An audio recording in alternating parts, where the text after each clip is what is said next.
राधे राधे बच्चों। बच्चों अपने सीखने का प्रयास करते हैं। मैं आपको ऐसा सिस्टम बताऊंगा कि एक पंथ और कई सारे काज। आप कितने काज कर सकते हो वो देखो। मैं अक्सर अपने ट्यूशन में बच्चों को बार बार जो है अभाज्य गुणनखंड निकालना सिखाता हूँ कि आप किसी भी संख्या का अभाज्य गुणनखंड अगर निकालना सीखोगे तो मात्र अभाज्य गुणनखंड सीखने से ही क्या होने वाला है, अभाज्य क्या होता है, ठीक है ना, अभाज्य गुणनखंड कैसे निकलता है वो अपने सीखते हैं। सबसे पहले हर एक बेसिक जानकारी तो आपको धीरे धीरे दी जाएगी। आज मेरा मकसद सिर्फ ये है कि अभाज्य गुणनखंड सीख करके आप कर क्या सकते हो ये सीखना है। तो सबसे पहले अभाज्य गुणनखंड निकालना सीखते हैं। अभाज्य गुणनखंड के लिए आपको जैसे मान के चलो कोई भी संख्या दी गई है, मान लो 24 दिया गया है, या मान लो आपको 12 दिया गया है, या मान लो आपको 18 दिया गया है। कोई भी संख्या दी गई है और आपसे कहा जा रहा है कि इसका अभाज्य गुणनखंड निकालो। तो अभाज्य गुणनखंड निकालने के लिए बच्चों सिर्फ आपको एक रूल फॉलो करना है। अगर आपको भाग आता है तो काम हो जाएगा। अगर आपको भाग नहीं आता है तो कमेंट बॉक्स में आप लोग लिख करके भेजिए। आपको गारंटी सुधा 5 मिनट के अंदर भाग बता दिया जाएगा। फिर कितना बड़े से बड़ा भाग क्यों ना हो आप लगा लोगे, चुटकी बजाते ही आपका उत्तर भाग का आ जाएगा। तो सबसे पहले अगर जो आप भाग जानते हो तो अभाज्य गुणनखंड निकालना सीखो। और इससे हो क्या सकता है, अभाज्य गुणनखंड में एक बात को हमेशा याद रखना बेटा कि अभाज्य संख्याएं कौन कौन सी हैं। 2 हैं, 3 हैं, 5 हैं, 7 हैं, और क्या है बेटा 11 है, और क्या है 13 है। ये सब अभाज्य संख्याएं हैं बेटा। बहुत सारी चीजें बताऊंगा बाद में दूसरे वीडियो में कि सम, विषम, भाज्य, अभाज्य सब में क्या डिफरेंस है। फिलहाल आज के टाइम में सिर्फ अभाज्य की बात कर रहा हूं कि अभाज्य संख्याएं ऐसे और सारी मिलेंगी आपको।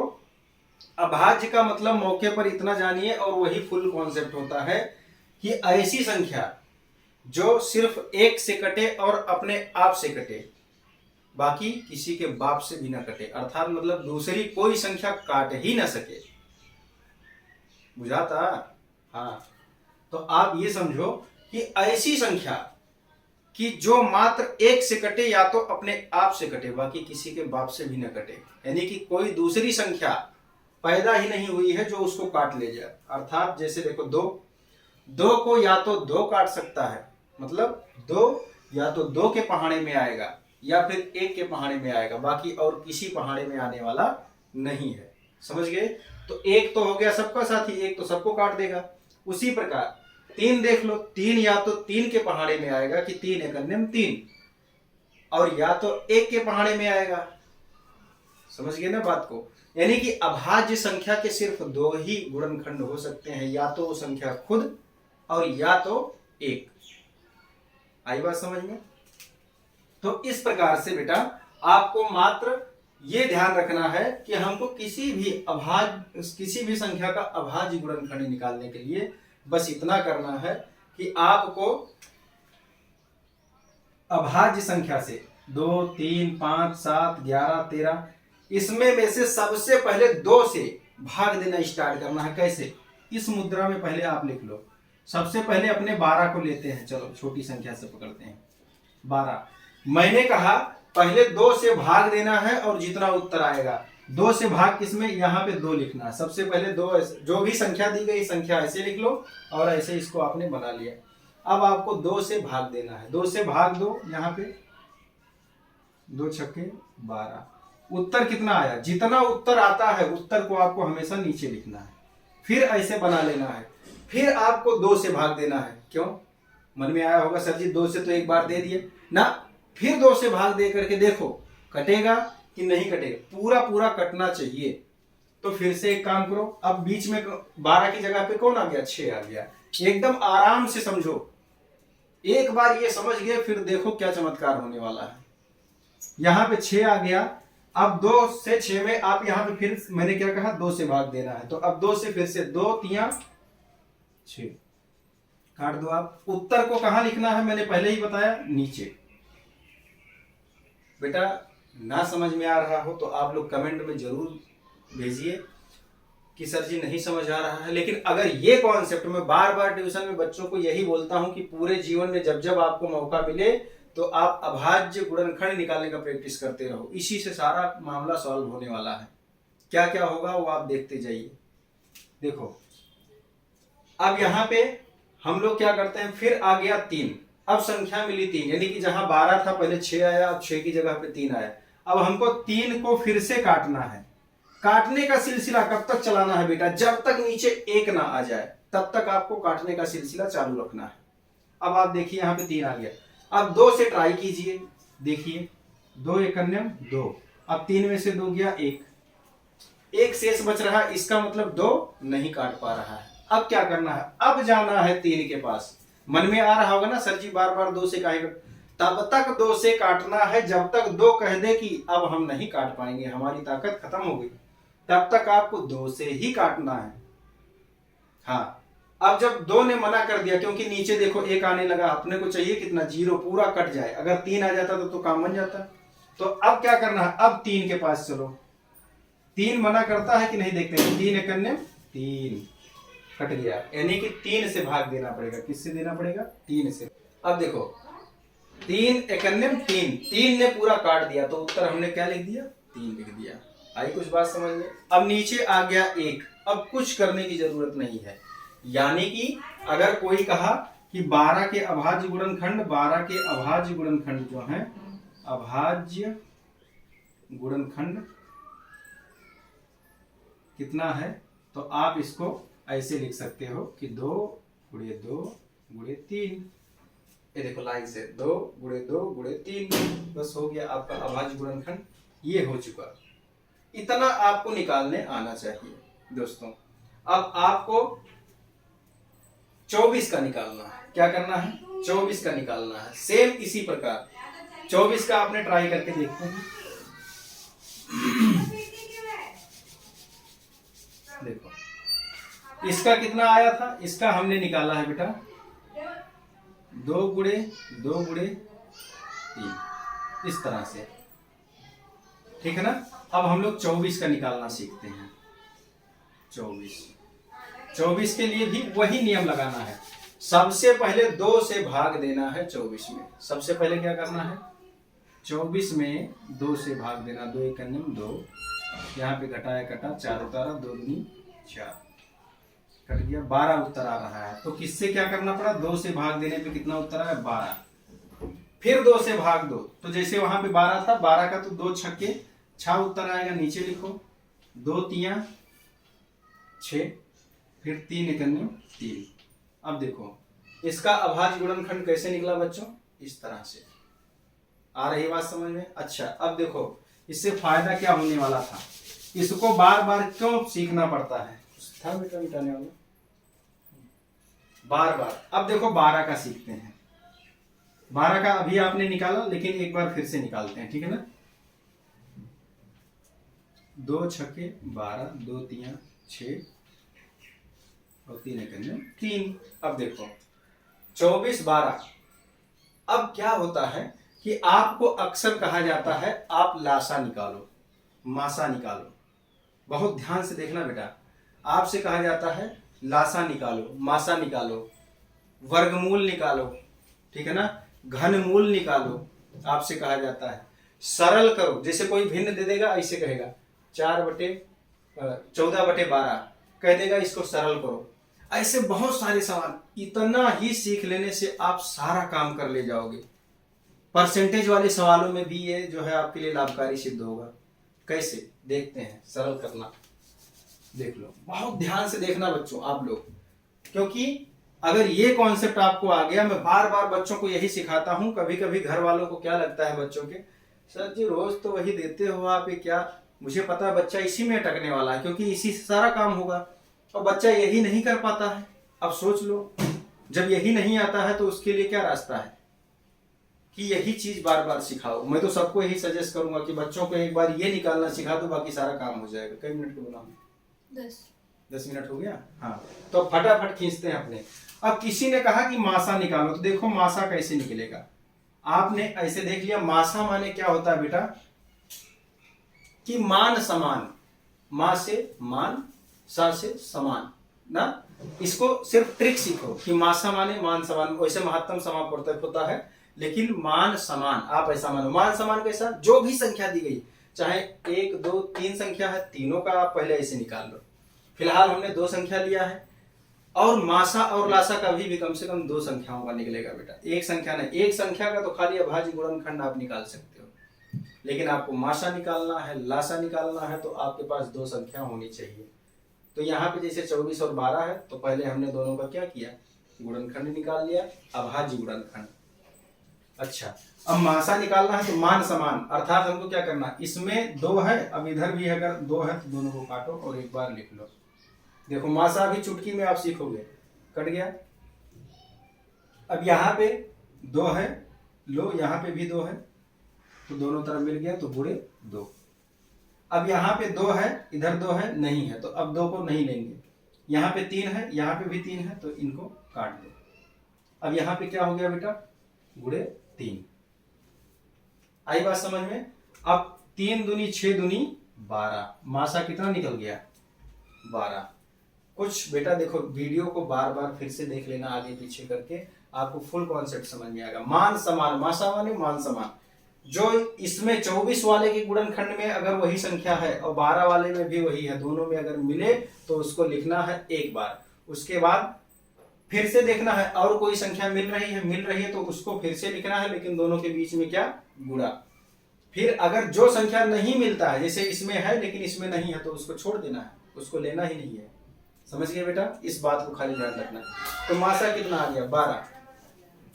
अब लासा, किसी ने कहा लासा निकालो, तो अगर मासा तक का काम आपने बना लिया तो बड़ी अच्छी बात है।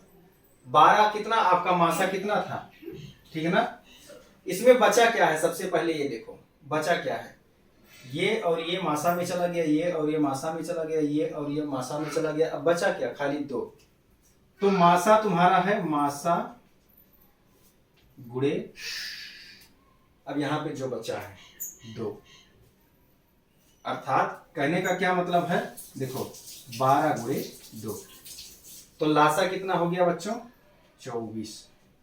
लासा कितना हो गया बच्चों, 24।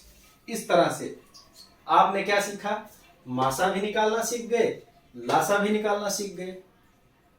समझ पाए। हाँ, अब जिसको लग रहा हो सर जी नहीं मासा तो सीख गए पर लासा नहीं सीख पाए, कि बात क्या है बेटा, मासा आपने निकाल लिया, तो मासा में ही जो इसमें से आपका काटना बाकी रह गया है ना, उसी का गुणा कर दो मासा में, तो आपका लासा निकल गया। हाँ, अब किसी बच्चे के मन में आता हो नहीं सर जी लासा अलग से जानना चाहते हैं, कोई बात नहीं, अलग से भी जान लो। पहले ये कॉन्सेप्ट आप देख लो बेटा, स्क्रीनशॉट ले लो, समझ लो, बल्कि ये इजी है। लेकिन फिर भी आप चाहते नहीं सर जी हम लासा फिर से लगाएंगे दूसरे तरीके से, इसी का ऐसा ही करके बताइए, क्या हो सकता है। हाँ बिल्कुल हो सकता है बेटा। अब देखो कैसे होगा, बहुत ध्यान से देखना। जो यहां पे आपने देखो 2 2 3 आपने ऐसे गुणनखंड निकाला था। देखो बेटा, सीखने के लिए इससे बढ़िया रास्ता और कुछ है नहीं। देखो ऐसे था गुणनखंड आपका, अब आपको सिर्फ लासा निकालना है। लासा में क्या होगा बेटा, जो आपका दोनों में है उसको एक बार लिखना है, और जो एक में नहीं है और एक में है उसको भी एक बार लिखना है। बात को समझो, जो दोनों में हो उसको मात्र एक बार लिखना है, और जो दोनों में नहीं हो उसको भी एक बार लिखना है, बस। अब देखो, सबसे पहले तो काटते जाओ, पेंसिल आप क्या करो, पेन से ये सवाल लिखा करो, निकाला करो, और यहाँ पे पेंसिल यूज करते रहो कि बाद में जब सवाल लग जाए ना, हल्के हाथों से काटते जाओ, फिर आप इरेजर लेकर उसको जो है मिटा दो, मस्त हो जाएगा। अब यहाँ पे देखते हैं लासा, यहाँ पे 2 काटो, यहाँ पे भी 2 है तो 2 काट के लिख दो, यहाँ पे भी 2 है, यहाँ पे भी 2 है, गुणा लगा के 2 लिख दो। यहाँ पे 2 है लेकिन यहाँ पे 2 नहीं है तो इसको भी काटो और यहाँ पे 2 लिख दो। यहाँ पे 3 है, यहाँ पे भी है, तो दोनों को काट के और यहाँ पे लिख दो। जहां पे दोनों में मिल जाए उसको काटना है, लिखना एक के बार है, बस काम खत्म हो गया। अब देखो मासा आ गया। अब यहाँ पे गुणा करना है, क्या करना है, 2 दूनी 4, 4 दूनी 8, 8 तिरिक 24, कितना आ गया 24। अब आपको जो लगे मासा निकाल के और मासा और जो बचा उसका गुणा करके लासा निकालना है या ऐसे निकालना है। तो आपने क्या क्या सीखा बेटा, एक तो मासा सीखा और एक तो आपने ये सीखा, दूसरा ये सीखा, तीसरा आपने लासा सीख लिया, लासा निकालना आपने सीख लिया। चौथा, मान के चलो किसी ने कहा कि सरल करो, किसी ने आपको ऐसे मान लो कोई सवाल दे दिया 24/12, क्या दे दिया 24/12 और कह दिया छोटा करो, सरलतम रूप लिखो। अक्सर आता है ये क्वेश्चन 4-5 में, 4-5-6 वाले बच्चों को सरलतम रूप कह दिया कि इस भिन्न को बटे में दे दिया, कहा इस भिन्न को सरल करो। तो आपको क्या करना है बेटा, यही काम कर लेना है, कुछ नहीं, बस आपको ये गुणनखंड निकाल लेना है। क्या करना है, गुणनखंड। अगर आता है तो बड़ी अच्छी बात है और नहीं तो आप सीख तो रहे ही हो। तो अब क्या करना है, जिसे 24 ऊपर 24 लिखा ना, तो ये पूरा गुणनखंड ऐसे लाइन से लिख लो। कैसे, इसका गुणनखंड 2 गुणे 2 गुणे 2 गुणे 3, यानी कि 24 का गुणनखंड कितना हुआ, ये है बटे 12 है ना। अब 12 का लिख लो गुणनखंड, 2 गुणे 2 गुणे 3, ऐसे लिख लिया आपने। अब इसको सरल करना था, छोटा करना था बेटा। अब जो ऊपर मिले जो नीचे मिले दोनों को काट दो, मिल गया। ये नहीं, ये हाँ। अब ऊपर क्या बचा, खाली 2, नीचे क्या बचा, कुछ नहीं। तो उत्तर कितना आ गया, 2। ये सरल रूप हो गया, सरल हो चुका ये। देख रहे हो बच्चों, बहुत इजी है और बहुत मजा आ जाएगा। तो आपने सरलतम रूप निकालना भी सीख लिया, मतलब सिर्फ इसी कॉन्सेप्ट से आपका सारा काम हो रहा है। अब आप देखते जाइए, कुछ गणित तो एकदम मक्खन जैसा है, लेकिन आपको क्या कहते हैं, हाँ, सनी हुई मिट्टी की तरह कठोर बना दिया गया है, ठीक है ना। तो एकदम आ गया क्लियर समझ में बेटा। तो सरलतम रूप भी ऐसे निकाला जाता है। अब बात आती है कि मान लो किसी ने कहा कि वर्गमूल निकालना है। मान लो आपको कोई संख्या दे दी गई, मान के चलो कह दिया गया कि √16, तो ये वर्गमूल निकालना होता है, वर्गमूल, ठीक है ना। वर्गमूल मान लो निकालना है आपको 16 का। तो अब इसमें करना क्या होता है बेटा, ये जो 16 है ना, इसका आप यही फैक्टर कर लो, यही काम आपको करना है। गुणनखंड निकालिए, अब निकाल लिया ना। अब वर्गमूल में क्या करना है, वर्ग माने होता है 2-2 का जोड़ा। देखो 2 अंकों को ऐसे ले लो, 2 अंकों को, यानी कि 2-2 जो है उसी का जोड़ा बना लो। 2-2 का कितना जोड़ा बना, 1 और 2, तो 2 गुणे 2, यही आपका क्या हो गया बेटा, इसका वर्गमूल। 2 दूनी 4, यही आपका क्या निकल गया, वर्गमूल। वर्गमूल बोलो, मजा आ रहा है ना। वर्गमूल यानी कि आपने इसी से क्या सीख लिया, वर्गमूल भी सीख लिया। देख लो, यानी कि 1 2 3 4 5 अभी तक का जो मामला हुआ है, एक पंथ 5 काज हो चुका है। बेटा कई मिनट का बना हो, बताओ तो जरा। 18। एक पंथ 5 काज हो चुका। अब देखो घनमूल, यही चीज के लिए मान लो किसी ने आपसे कह दिया कि 27 का घनमूल, किसी ने मान लो ऐसे घनमूल निकालने की बात कर दी कि घनमूल निकालना है। तो आप इसमें भी क्या करो, कोई भी बड़ी से बड़ी संख्या आप ले लेना बेटा, जो मैं ट्रिक बता रहा हूं इसी से सारा काम होगा। अब आप इसमें क्या करो, अभाज्य गुणनखंड निकाल लो ऐसे। घनमूल का मतलब होता है 3 संख्याओं का जोड़ा बनाना है। तो 3 1 2 3 का जोड़ा बना, कई जोड़ा बना, 1 किसका, 3 का, तो इसका घनमूल का ये चिन्ह होता है बेटा। करणी में अगर ऐसे 3 लगा दिया जाता है इसका मतलब घनमूल, अगर कुछ नहीं लगाया गया तो इसका मतलब वर्गमूल। तो इस प्रकार से, तो ये 27 का उत्तर जो है बराबर इसका हो जाएगा घनमूल कितना, 3, क्योंकि 3 का एक ही जोड़ा बना। समझ में आ रही बात। तो आप इससे क्या सीख गए बेटा, घनमूल। वीडियो अच्छा लगे तो कमेंट जरूर करना बेटा, शेयर करना अपने दोस्तों को। और अगर आप चाहते हो कि मैं आप लोगों को लाइव भी पढ़ाऊं, जो भी चीज आप जानकारी करना चाहते हो बेटा, तो आप पक्का कमेंट करके बताओ। कुछ दोस्तों की टीम बनती है, 5-10 दोस्तों की भी टीम बनेगी, तो मैं पक्का है जो आप कहोगे पूरा लाइव पढ़ाऊंगा। 10वीं तक तो मैथ में कोई टेंशन लेने की जरूरत नहीं, हर एक कॉन्सेप्ट को एकदम मक्खन बना दूंगा दोस्तों। ठीक है बच्चों, एकदम। और जिस भी माध्यम से आप हो, गणित के लिए आप इंग्लिश माध्यम से हो या हिंदी माध्यम से हो या गुजराती माध्यम से हो, अगर आप गुजरात में रहते हो तो तीनों माध्यम में से कुछ भी अगर आपको सीखना है तो आप कमेंट में जरूर बताइए, आपका जो है पक्का आपको समाधान दिया जाएगा। तो ये हो गया बेटा, सिर्फ आपने अभाज्य गुणनखंड निकालना सीखा और आपको इतना सारा कॉन्सेप्ट आ गया, ठीक है ना। तो दोस्तों लाइक करो, शेयर करो, और इसमें से और भी कुछ कॉन्सेप्ट हैं जो आपके इन्हीं से हो जाएंगे। बहुत सारे अभी कॉन्सेप्ट बाकी है, अभी तो एक तीर से कितने सारे निशाने अपने जो है फिट करने वाले हैं वो आपको पता ही नहीं है। सिर्फ यही सीखने से क्या क्या हो सकता है ये मैं चमत्कार दिखा रहा था ना। तो आप अगर साथ हो तो फिर डरने की कोई बात नहीं, हम भी आपके साथ में हमेशा से हैं और हमेशा रहेंगे, यही उम्मीद के साथ कि आप लोगों को ये वीडियो जरूर पसंद आएगा। दोस्तों को शेयर करना, वीडियो बड़ी जरूर होगी बेटा लेकिन समझाना मेरा मेन मकसद था। अभी आपने 1 2 3 4 5 6 एक तीर से 6 शिकार कर लिया, लेकिन अभी और भी शिकार इसी से सिखाऊंगा, सिर्फ इन्हीं चीजों से जो चीज मैंने बताया है मात्र अभाज्य गुणनखंड के जरिए, कि आपको और क्या क्या चमत्कार, बड़े से बड़ा सवाल सिर्फ इसी से हो जाएगा। इतना ही कॉन्सेप्ट आपको आना चाहिए बेटा। तो आप लोग बार बार अभाज्य गुणनखंड की प्रैक्टिस करना बेटा, आपको होमवर्क दिया जाता है, कमेंट बॉक्स में आप लोग उत्तर जरूर जो है आपको माशा निकाल के बताना है। माशा की ही बात कर रहा हूं, 12 और 34 का सवाल नंबर 1, 18 और 36 का सवाल नंबर 2 हो गया, सवाल नंबर 3 45 और 75 का, सवाल नंबर 4 15 और 30 का। इसका मात्र माशा आप लोग कमेंट बॉक्स में नंबर 1 का उत्तर ये, 2 का ये, 3 का ये, 4 का ये, ऐसे करके बेटा आप भेजना, मजा आ जाएगा कसम से। अगर ये वीडियो अच्छा लगा हो तो लाइक शेयर और सब्सक्राइब कीजिए, इससे क्या है हौसला बढ़ेगा और आगे भी बढ़िया से बढ़िया वीडियो बनाया जाएगा दोस्तों। राधे राधे बच्चों।